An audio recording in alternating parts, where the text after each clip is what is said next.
Au mois de décembre dernier, Monsieur le Premier ministre, vous annonciez l'abandon d'une hausse des tarifs de l'électricité.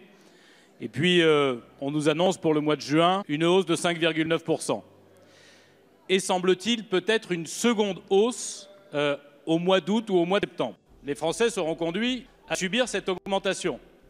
Aussi, le groupe UDI souhaiterait que vous puissiez agir pour faire en sorte que cette hausse ne s'applique pas. En jouant sur les taxes qui existent sur l'électricité, aujourd'hui, nous vivons des tensions, nous vivons des blocages, nous vivons des colères et même un blocage économique qui menace des emplois.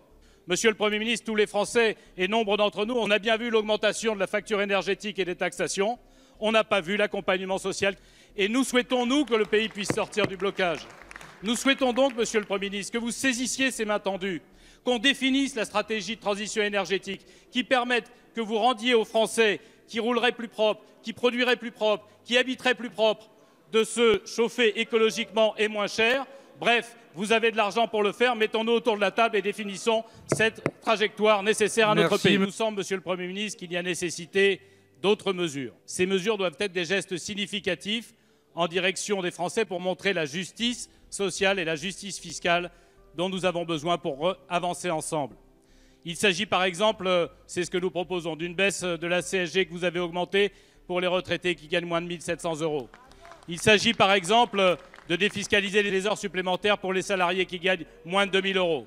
Il s'agit par exemple de réaugmenter les APL que vous avez baissé de 5 € pour les locataires, c'est-à-dire ceux qui sont les plus en difficulté pour se loger. Il nous semble que ces gestes permettraient que désormais nous prenions la direction de la justice fiscale et de la justice sociale. Mais nous souhaitons, nous, un Grenelle fiscal, un Grenelle social et un Grenelle environnemental pour reconstruire un pacte national basé sur le principe du pouvoir d'achat. Je pense que les retraités qui ont été pénalisés par l'augmentation de la CSG doivent pouvoir en être exonérés. Jusqu'où? Aujourd'hui, on nous a dit 1 200 €.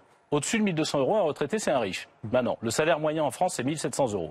Et nous proposons qu'en dessous de 1 700 €, on annule l'augmentation de la CSG. Il y avait beaucoup de retraités dans les manifestations, sur les barrages, sur les ronds-points. C'est nouveau. Ça veut bien dire que cette erreur, là, il faut la corriger.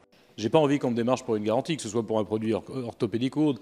Parce qu'en réalité, derrière la garantie, on cherche à me vendre autre chose. Et d'ailleurs, les services des eaux qui vous vendent en permanence et qui vous harcèlent. Alors, pour vous expliquer que vous avez besoin d'une assurance en cas de dégâts des eaux entre le compteur et chez vous, font peur à des personnes âgées. Au bout d'un moment, il faut lâcher le client.